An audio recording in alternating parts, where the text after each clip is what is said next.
இதுவரை நாம் ஆண்களின் பெண்மைக்கான வரிகளையே பார்த்து வந்துள்ளோம். ஒரு பெண் பெண்ணுக்கான வரிகளை எழுதும்போது அதன் வரிகளை வழிகளாக கடக்கிறாள் என்பதே அனல் மேலே பனித்துளி சொல்லும் செய்தி. ஒரு கவிதை என்பது பல அர்த்தங்களை தரும், மெட்டாஃபர்ஸ்னு கூட சொல்லுவாங்க.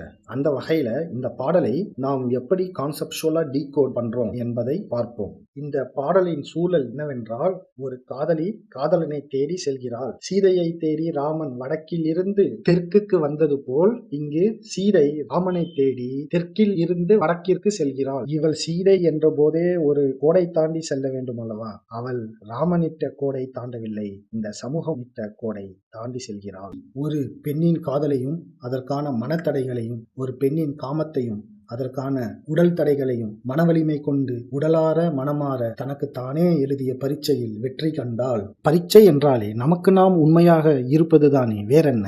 இது ராமனுக்காக சீதை செய்து கொண்ட அக்னி பரீட்சை அல்ல, சீதைக்காக சீதையே செய்து கொண்ட அக்னி பரீட்சை. உவமையை சப்ஸ்கிரைப் செய்யுங்கள்.